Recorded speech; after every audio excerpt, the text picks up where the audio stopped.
এই পৃথিবী আমাদের কারোরই বাসস্থান নয়, পারাপারের ঘাট। এটা পারাপারের ঘাট মাত্র। বুঝের ভুলে মানুষ এটাকে নিজের স্থায়ী ঠিকানা মনে করে, একমাত্র ঠিকানা মনে করে। সম্মানিত বেরাদারানে ইসলাম, আমরা মুসলিম, আমরা হলাম মুসলিম। মুসলিম শব্দের অর্থ হলো যে নিজের ইচ্ছা, নিয়ত, পরিকল্পনা সব আল্লাহমুখী করে দেয়, মুসলিম। ইজ ক্বালা লাহু রাব্বুহু আসলিম। স্মরণ করো ওই সময়কে যখন ইব্রাহিম আলাইহিস সালামকে তার রব বলেছিলেন আসলিম, তুমি মুসলিম হও, আল্লাহতে আত্মসমর্পণকারী হও, নিজেকে আল্লাহর কাছে সঁপে দাও, নিজের সব কিছুকে আল্লাহর হাতে তুলে দাও। আল্লাহ যেভাবে তোমাকে বলতে বলবেন সেভাবে বলবে, যেভাবে কাজ করতে বলবেন সেভাবে কাজ করবে, যেভাবে চলতে বলবেন সেইভাবে তুমি চলবে, যেইভাবে ভাবতে বলবেন সেইভাবেই তুমি ভাববে, যেরকম নিয়ত করতে বলবেন সেই রকম নিয়ত করবে। এই অর্থে তুমি মুসলিম হয়ে যাও। হযরত ইব্রাহিম আলাইহিস সালাম, যিনি আবুল আম্বিয়া, নবীগণের বাবা, আল্লাহর আলটিমেট ফ্রেন্ড, অন্তরঙ্গ বন্ধু, তিনি কি বলেছিলেন? ক্বালা আসলামতু লিরাব্বিল আলামিন।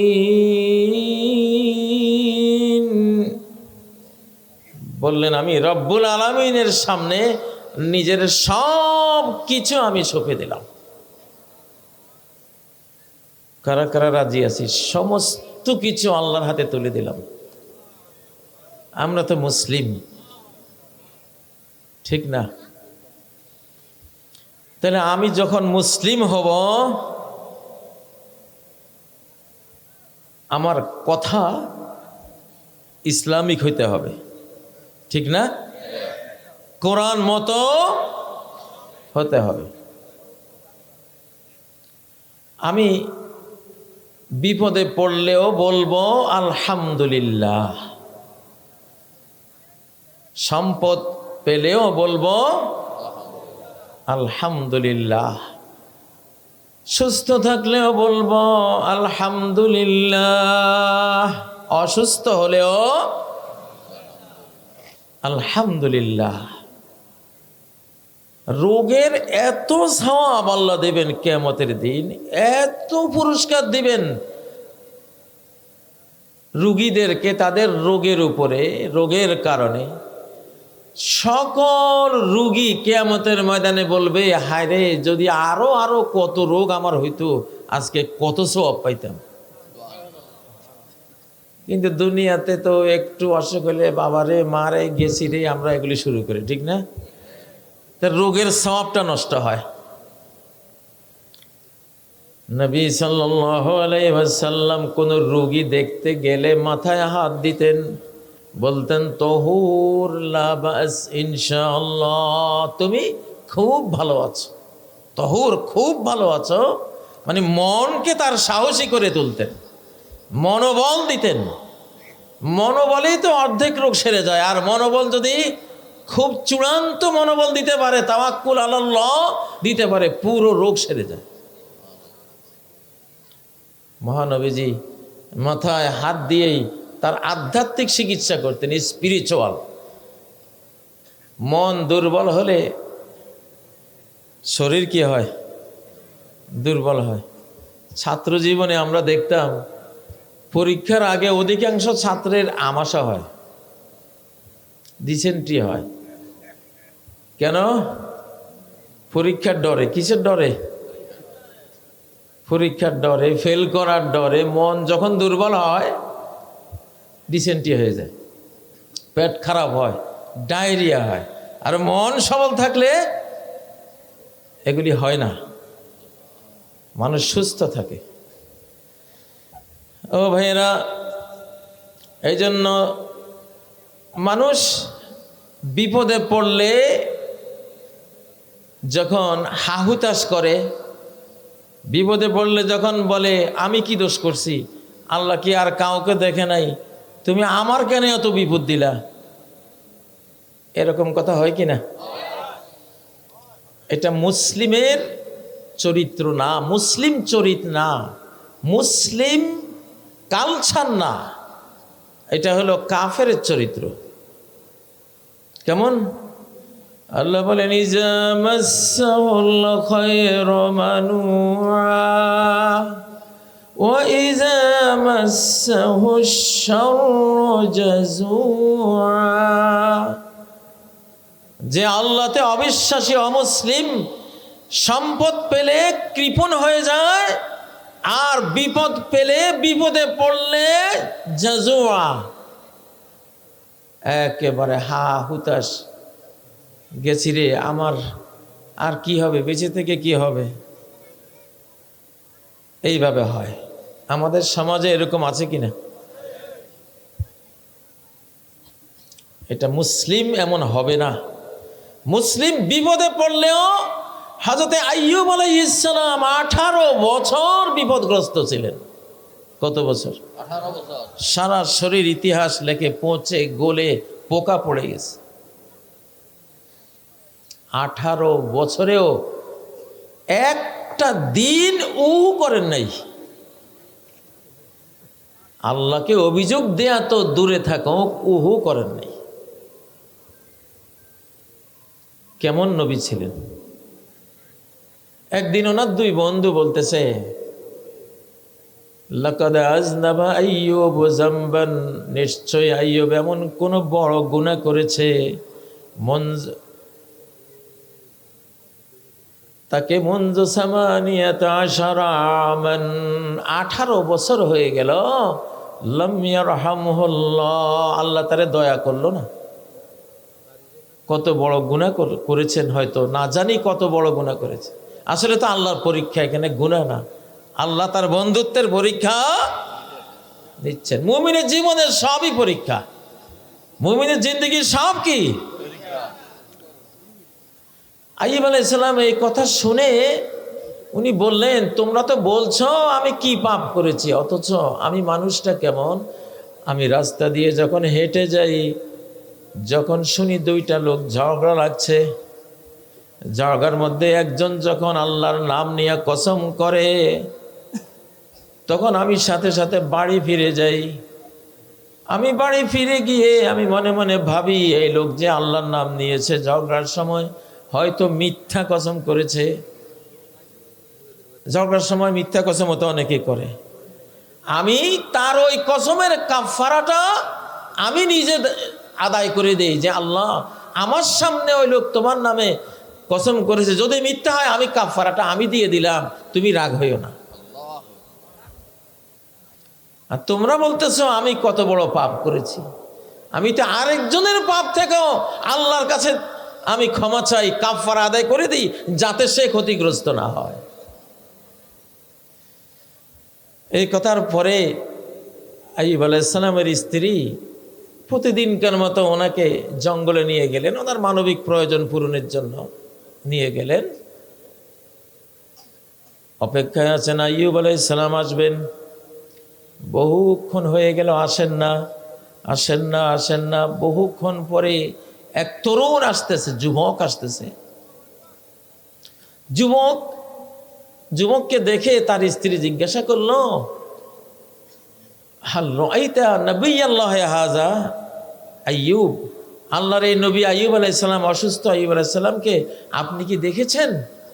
তবে আপনাকে দেখে আমার এই বৃদ্ধ আইয়ুব আলাইহিস সালামের যৌবনকালের কথা মনে হয়েছে, যে ঠিক ওনাকে দেখতে আপনার মতোই। আইয়ুব আলাইহিস সালাম বলেন, আমি তো সেই আইয়ুব। আল্লাহু আকবার। 18 বছর কষ্ট করলেন, একবার উহা করলেন না। আর আমরা তো আধা ঘন্টা জ্বরে ও আহ ঠিক না? কুয়ানি কানি আমাদের লক্ষ্মীপুরে কি কর? আমি তো লক্ষ্মীপুরের মানুষই। এটা নোয়াখালী, একই তো, বৃহত্তর নোয়াখালী। আমার বাড়ি বশিকপুর, আপনাদের এখন তো আমারও তো চন্দ্রগঞ্জ থানা। এটা এটা এটা এটা কি? এটা বেগমগঞ্জ, মনে হয় একবারে সীমান্তের কাছে খুব। আপনাদের এই এলাকার এক ছেলে ছিল জেলখানায় আমার সঙ্গী, পাটোয়ারি বাড়ির এখানে কোনখানে পাটোয়ারি বাড়ি আছে একটা, নীরব পাটোয়ারি, নীরব পাটোয়ারি, চালাক চতুর, এখন দুবাইতে থাকে। যাই হোক, একই রুমে ছিলাম। তো আজকে আমার লগে ওয়াদা করবেন, অসুখ হইলে কুয়ানি কাহানি বাদ দিবেন। কি বলবেন? আলহামদুলিল্লাহ। আইয়ুব আলাইহিস সালাম যদি 18 বছর তিনি কোন রকমের কোনো উহা না করে কাটাইতে পারেন, আমি আর আপনি মিয়া 2-4 দিন না 2-4 মাস ইচ্ছা থাকিলে। আল্লাহ তাআলা হযরত আইয়ুবকে এত বড় পুরস্কৃত করলেন। তার বাদশাহী ছিল, বাদশাহী ফেরত দিলেন, রাজত্ব ফেরত দিলেন, যত ধন সম্পদ হারিয়েছেন সব ফেরত দিলেন। وَوَهَبْنَا لَهُ أَهْلَهُ وَمِثْلَهُم مَّعَهُمْ رَحْمَةً مِّنْ عِندِنَا وَذِكْرَىٰ لِلْعَابِدِينَ। আমি তাকে তার যেই ছেলে মেয়েগুলি, স্ত্রীগুলি যারা হারিয়ে গিয়েছিল সব ফেরত দিলাম, সমস্ত সম্পদ ফেরত দিলাম, আর আরো যা আমার মনে চেয়েছে তাকে আমি দান করলাম আমার পক্ষ থেকে একটি রহমত রূপে। আর আমার যারা ইবাদত করবে কিয়ামত পর্যন্ত তাদের জন্য একটি স্মরণিকা হিসাবে, একটি ইতিহাস হিসাবে, একটি দৃষ্টান্ত হিসাবে আমি আইয়ুবকে এই নেয়ামত দিয়েছি। আল্লাহ আমাদের কথা বললেন, ওয়াযিকরা লিল-আবিদিন। ইবাদতকারী, আমরা তো ইবাদতকারী না, আমাদের জন্য সেটা একটা ইতিহাস। আরো কি নেয়ামত দিলেন আইয়ুব আলাইহিস সালাম। তিনি তার বাড়ির সামনে দাঁড়িয়ে আছেন, 2টা মেঘ আসলো, একটা মেঘ থেকে রূপার প্রজাপতি পড়তে শুরু করলো, আরেকটা মেঘ থেকে স্বর্ণের প্রজাপতি পড়তে শুরু করলো। আল্লাহু আকবার। 18 বছরের বিহীন ধৈর্যের ফল দিলেন যে মেঘ থেকে স্বর্ণের প্রজাপতি, মানে স্বর্ণ দিয়া ভরাই দিছেন ওনারে, রূপা দিয়া ভরাই দিছেন। আর আখেরাতে আমরা আপনারা যারা জান্নাতে যাব, আমরা সবাই হব আলা কলবে আইয়ুব। আইয়ুব আলাইহিস সালামের হৃদয়ের উপরে আমাদের সবার মন হবে। কার মন? আইয়ুব আলাইহিস সালামের মন। আল্লাহু আকবার। আলা লিসানে মুহাম্মাদিন সাল্লাল্লাহু আলাইহি ওয়াসাল্লাম। মুহাম্মদ সাল্লাল্লাহু আলাইহি ওয়াসাল্লামের ভাষা আরবি ভাষার উপরে থাকবে সবাই। আমাদের সবার ভাষা হবে কি? আরবি। তা আরবি পড়ার দরকার আছে না নাই? হ্যাঁ, নাকি শুধু ইংরেজি পড়ার দরকার? নোয়াখালী লক্ষ্মীপুরের বৈশিষ্ট্য হলো এটা দ্বিতীয় আরব। নোয়াখালী বৃহত্তর নোয়াখালীকে কি বলা হয়? দ্বিতীয় আরব। কি ইংরেজি শিক্ষিতের কারণে না আরবি? অবশ্যই আরবিদের কারণে। বিশ্বের বর্তমানে ফার্স্ট বিজনেস ল্যাঙ্গুয়েজ হলো আরবি ভাষা। ব্যবসার সবচেয়ে বড় ভাষা বর্তমানে কি? আরবি ভাষা। ও ভাইয়েরা, তাহলে আইয়ুবের হৃদয়ের উপরে সমস্ত জান্নাতীরা আমরা থাকব। আচ্ছা ভাইয়েরা, আমরা মুসলিম, আমাদের তো একটা কৃষ্টি কালচার আছে না নাই? চলা বলার, কাপড় পরার, পোশাক পরার ইসলামিক আল্লাহর পছন্দনীয় নিয়ম নীতি আছে না নেই? আমাদের পুরুষদের পোশাক টাকনোর উপরে নাকি টাকনোর নিচে? হ্যাঁ, টাকনোর। লুঙ্গি হলে উপরে, প্যান্ট হলে, পায়জামা হলে উপরে, ঠিক না? আর মহিলাদের নিচে, টাকনোর নিচে 1 বিঘত। যদি 1 বিঘতের পরে আরো 1 বিঘত 1 হাত ঝুলাতে চায় তাহলেও মহিলাদের জন্য পারমিটেড। কাবা শরীফে একগুলি মহিলারা দেখবেন তাওয়াফ করে, হজ করে। সৌদি মহিলা কর্মী হিসাবে কাবা শরীফে কাজ করে, তাদের বোরকাগুলি অন্তত 1 হাত নিচে ঝোলানো, ঠিক না? Islamic culture. মাসফালা মিনাল কাবাইনি ফিন্নার। পোশাকের এই নিয়মটা ছোটখাটো বিষয় না, ফরজ নিয়ম, অব্লিগেটরি নিয়ম। একটা ফরজ ইবাদত করলে যে সওয়াব পাওয়া যায়, পুরুষরা টাকনুর উপরে ড্রেস পরলে সেই সওয়াবটা পাবে। সুবহানাল্লাহ। ও ভাইয়েরা, টাকনুর নিচে যদি যায় তাহলে এই অংশ জাহান্নামে যাবে। কোথায় যাবে? আপনি কি রাজি আছেন আপনার টাকনুর নিচে লুঙ্গি প্যান্ট পরে আপনার ঠ্যাংটা জাহান্নামে জ্বলুক? সবচেয়ে কম আযাবের জাহান্নামী হবে নবীজির চাচা আবু তালেব। নবীজির খেদমতের কারণে আল্লাহ তার শাস্তি কমিয়ে দিয়েছেন। কাফের হলেও, কাফের যদি মুমিনের খাদেম হয়, মুমিনের বন্ধু হয়, মুমিনের উপকারী হয়, কল্যাণকারী হয়, নবী রাসূলদের পক্ষ যদি সে অবলম্বন করে, মুমিন না হলেও তার আযাব আল্লাহ তাআলা কমিয়ে দেন। আবু তালেব এমন খেদমত করেছেন, হযরত আবু বকর ছাড়া আর কোন সাহাবীর পক্ষে নবীজির এত বড় খেদমত করা সম্ভব হয় নাই। অথচ তিনি ঠাকুর ছিলেন, মূর্তি পূজার ঠাকুর। আল্লাহ তাআলা কি করলেন? নবীজির খেদমতের বরকতে তাকে শুধু জাহান্নামের একটা স্যান্ডেল পরাই দিলেন। উলবিসানা আলাইহি মিনান নার, জাহান্নামের এক জোড়া স্যান্ডেল। সারা শরীরে আগুন নাই, কিন্তু ওই জাহান্নামের স্যান্ডেল এত মারাত্মক। ইয়াগলি মিনহু দিমাগুহু, তার মাথার মগজ ঘট ঘট করে উতরাচ্ছে ওই স্যান্ডেলের উত্তাপে।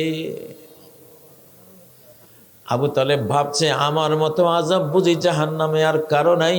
ও ইন্নাহু লাআহওয়ানু আহলিন নারি আযাবা, অথচ জাহান্নামের সবচেয়ে কম আযাব তার উপরে। তাহলে পায়ের তলা যদি একটা স্যান্ডেল থাকে আর মাথার মগজ যদি ভাতের মতো উতলায়, এটা সহ্য হবে?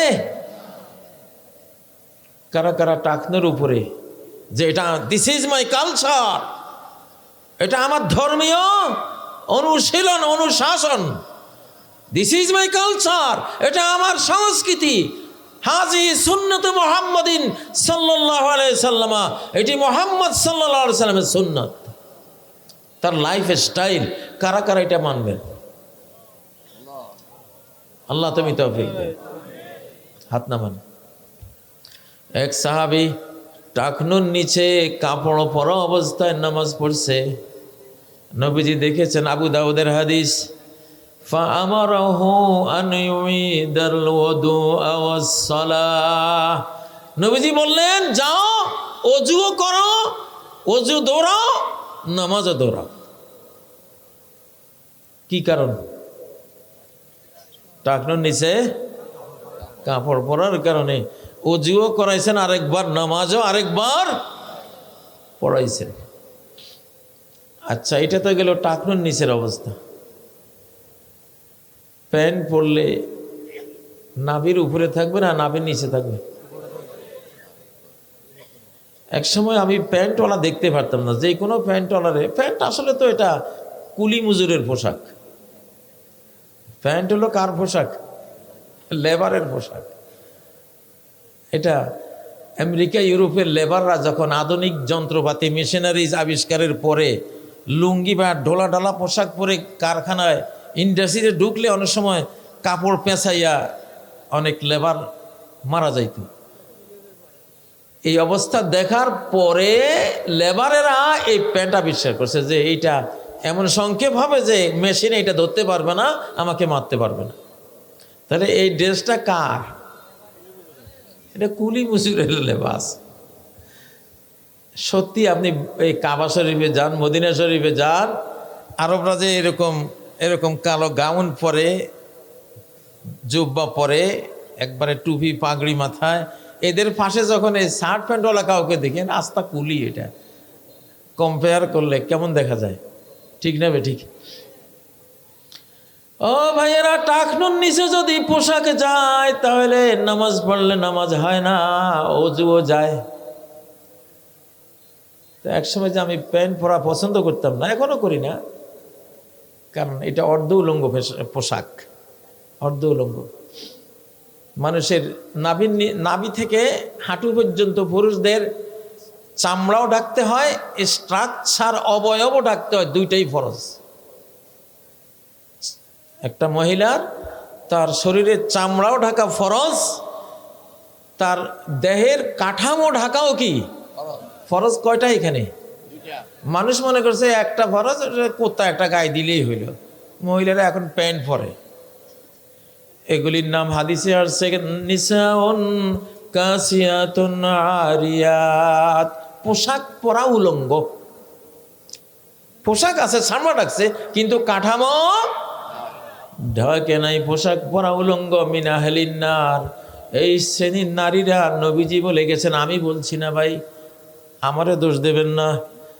আল্লাহ নবী বলেন, সিনফান মিন উম্মতি মিন আহলিন নার লাম আরাহুমা বা'দু, আমার উম্মতের দুই দল মানুষ, আমার দুই দল উম্মত জাহান্নামে যাবে, তাদেরকে আমি দেখি নাই, তারা আমার যুগে নাই, কিন্তু কিয়ামতের আগে তারা আসবে, জাহান্নামী উম্মত আসবে।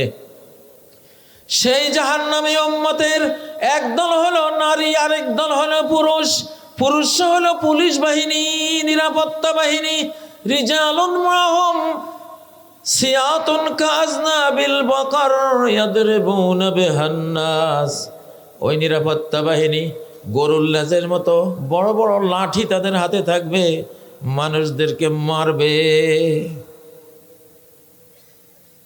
একজন মুসলিমকে একটা আঘাত করা অনেক বিচারিক রায় লাগে, অপরাধ লাগে। আপনি চাইলেই মারতে পারবেন না, চাইলেই মারতে।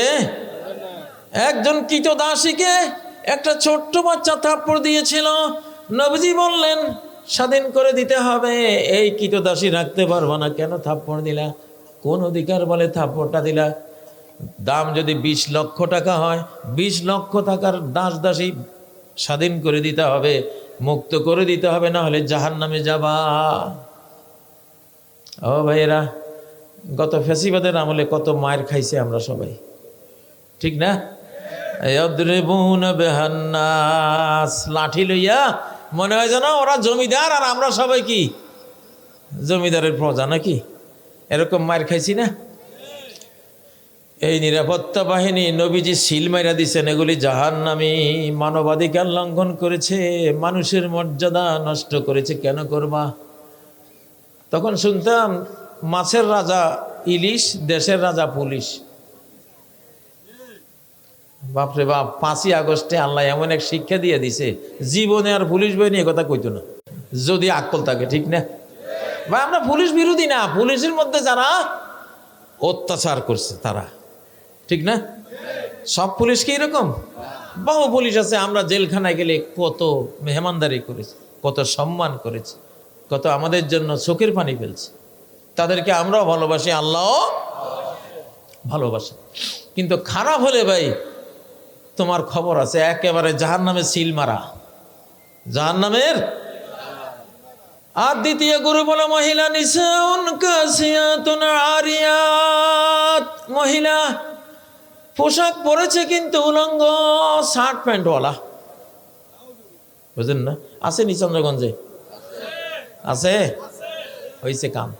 তাহলে আল্লাহ নবী যে সত্য নবী ছিলেন, এই হাদিস তার প্রমাণ। তিনি যে সত্য নবী ছিলেন, এই হাদিস তার প্রমাণ। কারণ যদি তিনি সত্য নবী না হতেন তাহলে তার এই বলা হাদিসটা মিথ্যা হয়ে যেত, সত্য হতো না। আজকে আমরা চোখে দেখতে পাচ্ছি তার এই বলা হাদিসটা কত সত্য। নিসাউন কাসিয়াতুন আরিয়াত। সৃষ্টিকর্তা আল্লাহ যেটা ঢেকে রেখেছেন সেটা ঢেকে রাখাই হলো সৌন্দর্য, সেটা ঢেকে রাখাই হলো বিউটিফিকেশন, সেটা ঢেকে রাখাই হলো সংস্কৃতি, ভদ্রতা, মেনার, নম্রতা, মানবতা, সফলতা, সবকিছু। ঠিক নয় কি? নারায়ে তাকবীর, নারায়ে তাকবীর। জমিন আকাশ কাঁপানো একটা তাকবীর দেন, নারায়ে তাকবীর।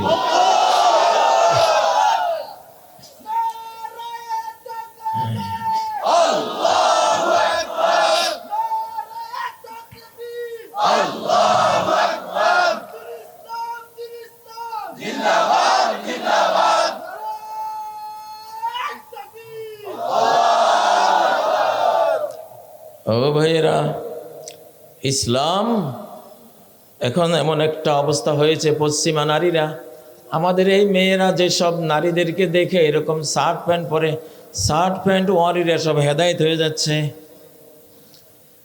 আমেরিকা, ইউরোপে যদি 1 লক্ষ লোক ইসলাম কবুল করে, সেখানে ৭৫,০০০ হয় নারীরা শার্ট প্যান্ট ওয়ালেরিয়া। শার্ট প্যান্ট পরতে পরতে ওরা বুঝে কিচ্ছু নেই, সব শেষ, জীবন শেষ, যৌবন শেষ, এখন বুড়ি হয়ে গেছি, এখন আর কেউ জিজ্ঞাসা করে না, কেউ দেখে না, বৃদ্ধাশ্রমে ফেলে রাখবে। বুঝছেন? এটা তারা বুঝছে যে আসল মর্যাদা নারীকে ইসলাম দিয়েছে। ঠিক না বেঠিক? ও ভাই, এরা নারী নষ্ট, রাষ্ট্র নষ্ট, নারী বরবাদ, রাষ্ট্র বরবাদ। নারী ঠিক, রাষ্ট্র ঠিক। আজকে মিছিলে দেখলাম, মনে হয় আমাদের বোরকা ওয়ালিরা মিছিল করছে, বোরকা গায়ে দিয়ে। নারীরা যুদ্ধ তো যাইতে পারে, কিন্তু তুমি শালীন হয়ে যাও। তোমাকে আল্লাহ ঢাকতে বলেছেন, কেন বলেছেন উনি জানে, আমি এত পণ্ডিতি করার দরকার নাই, নাকি বলেন? উনি ঢাকতে বলেছেন তোমাকে, ইউদনিনা আলাইহিন্না মিন জালাবিবিহিন, জিলবাব দিয়ে, বড় চাদর দিয়ে তারা তাদের শরীরকে, তাদের রূপ সৌন্দর্যকে তারা ঢেকে নেবে। কার হুকুম? আল্লাহ। বাস, আর কোনো কথা আছে? কল্লা জাকাত থাক, মালিক তুমি কইছে, বস মানছে। ঠিক না বেঠিক? এটার কেন কি, এটার পিছনে কি বৈজ্ঞানিক কারণ, বাবা এত পণ্ডিতি তোমার দরকার নেই, বলছি মান বাবাস, নাকি বলেন? যেই জাতি নারীদেরকে মর্যাদা দেয় না, পর্দা করায় না, ঢেকে রাখে না, সেই জাতির রাষ্ট্র থাকে না। সবচেয়ে নারীদেরকে উলঙ্গ রাখে ইহুদিরা। কারা? ইসরায়েলিরা। সারা পৃথিবীর সমস্ত রাষ্ট্রনীতি তাদের, শিক্ষানীতি তাদের, সমরনীতি তাদের। তাদের 13টা ফ্যামিলি আছে। সারা পৃথিবীর 99% গোটা পৃথিবীতে যত সম্পদ আছে, ডলার আছে, ইউরো আছে, টাকা আছে, সোনা রূপা আছে, তার 99% ইহুদিদের 13 ফ্যামিলির হাতে। কত ফ্যামিলি? 13 খান ফ্যামিলির হাতে গোটা পৃথিবীর 99% সম্পদ। এত সত্ত্বে কোনো রাষ্ট্র নেই। ইসরায়েল 20,000 কিলোমিটার, 20,000 বর্গ কিলোমিটারের ছোট্ট রাষ্ট্র একখান, আমাদের নোয়াখালী জেলার সমান। বুঝেন না? কারণ কি? ওরা নারীদেরকে ঢাকে না, নিজেদের নারীদেরকে তারা উলঙ্গ করেছে, গোটা পৃথিবীর নারী সমাজকে উলঙ্গ করেছে। আল্লাহ বলেন, আমি তো ঘর বানিয়েছি নারী রক্ষার জন্য, বাড়ি দিয়েছি নারী রক্ষার জন্য, রাষ্ট্র লাগে নারী রক্ষার জন্য। পুরুষ মানুষ হলো লোহা, নারী হলো স্বর্ণ। পুরুষ মানুষ লোহা, লোহার রড রাস্তার কিনারে রাখা যায়, মাঠে রাখা যায়, ঘাটে রাখা যায়, বাইরে রাখা যায়, কোনো সমস্যা নেই। কিন্তু স্বর্ণ, ডায়মন্ড বাইরে রাখা যায়? তো ঘর কি পুরুষের জন্য? ঘর তো মূলত দরকার কার জন্য? একটা পুরুষ কমলাপুর স্টেশনে পড়ে থাক, চন্দ্রগঞ্জ এখানে বাজারে ঘুমাই থাক, সমস্যা নাই। একটা নারী কি পারবে?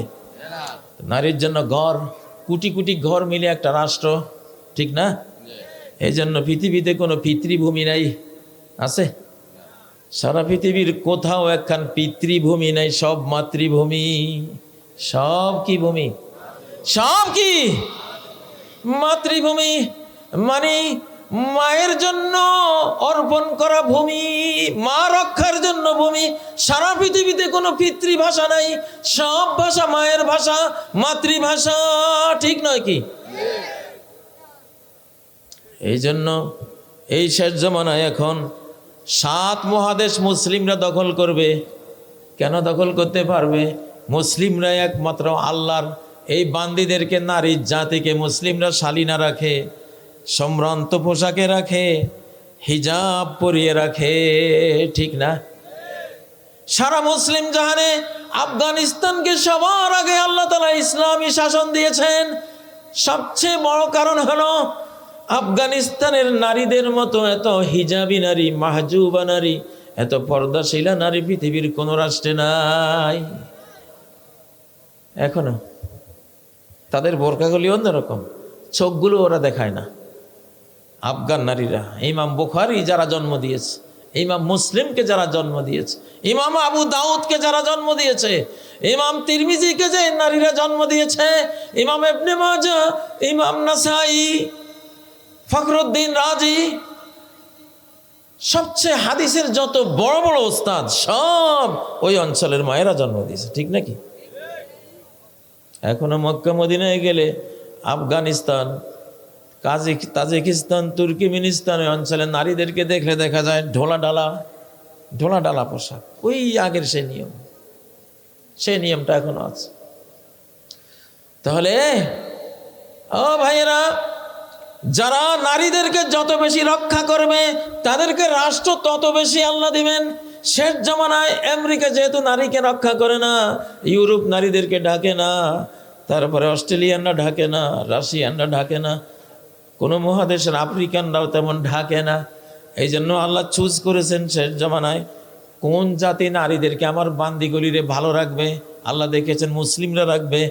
এই জন্য হাদিসে কোরআনে ওয়াদা করা আছে, শেষ জামানায় তো করে আমি 7 মহাদেশ দিয়ে দেব। লিইয়ুযহিরাহু আলাদ-দীনি কুল্লিহি, যত ধর্ম আছে পৃথিবীতে, যত মতবাদ আছে, সমস্ত ধর্ম মতবাদের উপরে ইসলামকে আল্লাহ তাআলা বিজয়ী করে দেবেন, ঠিক নয় কি? আরে আমার নানি, এই যে বটতলির হুজুর, বটতলির জনাবওয়ালা, নাম শুনছেন কিনা? বটতলির বড় হুজুর যে হাটহাজারী মাদ্রাসার প্রথম ছাত্র। হাটহাজারী মাদ্রাসা হয়েছে যার কারণে আব্দুল আজিজ জনাবওয়ালা রহমতুল্লাহ আলাই, আমার নানা তো নানির গল্প শুনতাম। আমার মায় বলতো নানির কয়েক একর জমি কোথায় জানি আছে। সবাই বলল আপনি রেজিস্ট্রেশন অফিসে, মনে হয় চন্দ্রগঞ্জ রেজিস্ট্রি অফিস ছিল তখন, রেজিস্ট্রি অফিসে গিয়া খালি একটা, এটা কি বলে, একটা টিপসই দিয়ে আসলে আপনার এই কয়েক একর জমি আপনার। নানি বলছে বেটাকে সামনে যাইয়া টিপ দেওয়ার আমার দরকার নাই, তোকে জমিরও আমার দরকার নেই। তো ওনার 7টা ছেলেই বড় বড় আলেম। একজন বাইতুল মুকাররমের খতিব মুফতি আব্দুল মুইজ রাহিমাহুল্লাহ। তো আমার মায়েরা 3 বোনকে দেখেছি কিরকম ফেরেশতা। গোটা নোয়াখালী, তো নোয়াখালীর বাড়িগুলি আগে এরকম ছিল, মুরব্বীরা বাড়িতে ঢুকলে মহিলা যে আছে এই বাড়িতে এটা বোঝা যেত না। মুরব্বীরা যারা আছেন এই পরিস্থিতি সবাই দেখছেন না? ও ভাইয়েরা, তাহলে আমি মুসলিম, আমার একটা আলাদা সংস্কৃতি আছে। আমি গান শুনি না, আমি বাদ্য বাজনা শুনি না, আমি আল্লাহর কোরআন শুনি, ঠিক না? This is my culture, this is my religion, এটা আমার ধর্ম, এটা আমার সংস্কৃতি। বেটা গান বাদ্য বাজনা কি শোনাবি তুই? আমি জান্নাতে গিয়ে শুনবো। তুবা বৃক্ষ থেকে, প্রতিটি পাতা থেকে এমন এমন গান, এমন সুর ঝংকার আসবে। ওই সুর ঝংকার যদি দুনিয়ার মানুষ শুনতো, নাচতে নাচতে তারা মারা যাইত। আল্লাহু আকবার। দিস ইজ মাই কালচার, যে আমি গান বাজনা শুনবো পরকালে, এখানে না, ঠিক না বেঠিক? আমি কোনো ইয়াবা, কোনো বাবা, কোনো সিগারেট, বিড়ি, নিশা এখানে করব না। আল্লাহ আমার জন্য মদের নদী, সারাবান তহুরার নদী বানাই রাখছেন আখেরাতে, মণিমুক্তার উপর দিয়ে। وأنهار من خمر لذة للشاربين। তুই তো দুনিয়াতে মদের বোতল কিনিস, ট্যাবলেট এক পাতা কিনিস, আমি তোর জন্য এমন মদ, এমন শরাবন তহরা পবিত্র মাদক যেটা তোমার মাথা ঘূর্ণি দেবে না, শরীরকে দুর্বল করবে না, তোমাকে আস্তে আস্তে মৃত্যুর দিকে ঠেলে দেবে না, এমন পবিত্র শরাবন তহরা তোমার জন্য রেডি রাখছি। তার নদী বহাই দিছি, আমি নদী বহাই দিছি। কত খাইতে চাস খারে বান্দা, তুই যত খাবি তত পাওয়ারফুল হবি। 60 হাত লম্বা একটা শরীর দেব। কয় হাত লম্বা? বাবা আদমের মতো 60 হাত লম্বা, 7 হাত মোটা। তুলহু ফি সাবাতে আজরু, 7 হাত মোটা। কুওয়াত মিয়াতে রাজুল, 100 মাইক টাইসন, 100 মোহাম্মদ আলী ক্লের ক্ষমতা দেব, 100 তরতাজা তরুণের ক্ষমতা দেব, অনন্ত জীবন দেব।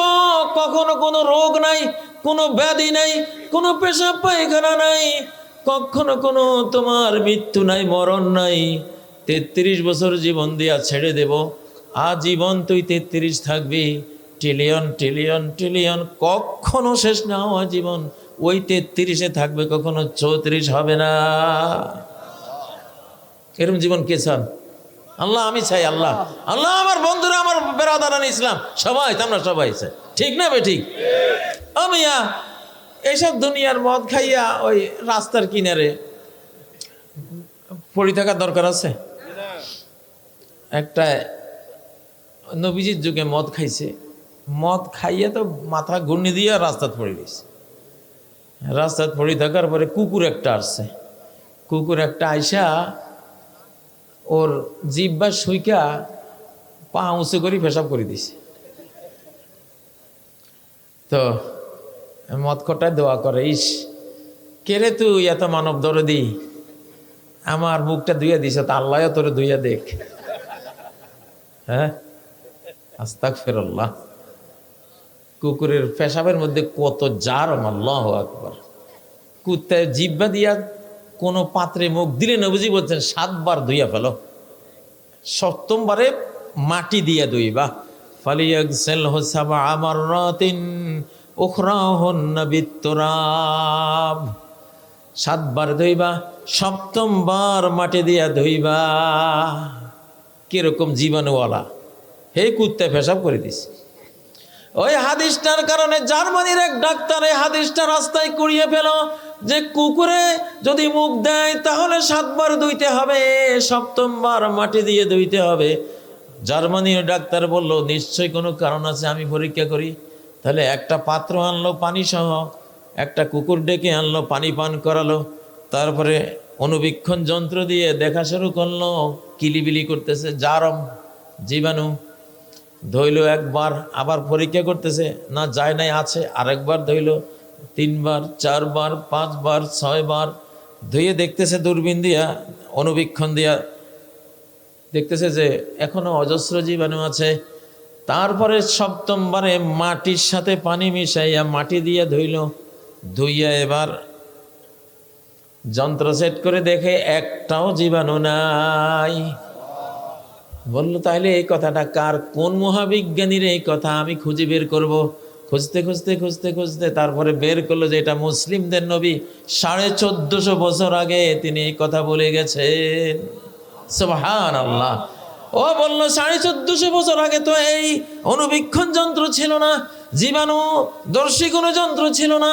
কিভাবে মুহাম্মদ জানলেন যে কুকুরে মুখ দিলে এই ধরনের ভয়াবহ কাণ্ড ঘটে? নিশ্চয়ই তিনি আল্লাহর সৃষ্টিকর্তার কাছ থেকে এই ইনফরমেশন, এই জ্ঞান পেয়েছেন, তিনি সত্য নবী। এই একটি হাদিসের কারণে ওই ডাক্তার ইসলাম কবুল করল। সুবহানাল্লাহ। ও ভাইরা, তাহলে আমরা মুসলিম, আমরা মদ খাইতে পারি না। মদ খাইলে, বিড়ি খাইলে আমার ইসলাম অপমানিত হয়, আমার ইসলাম অপমানিত হয়। This is my culture.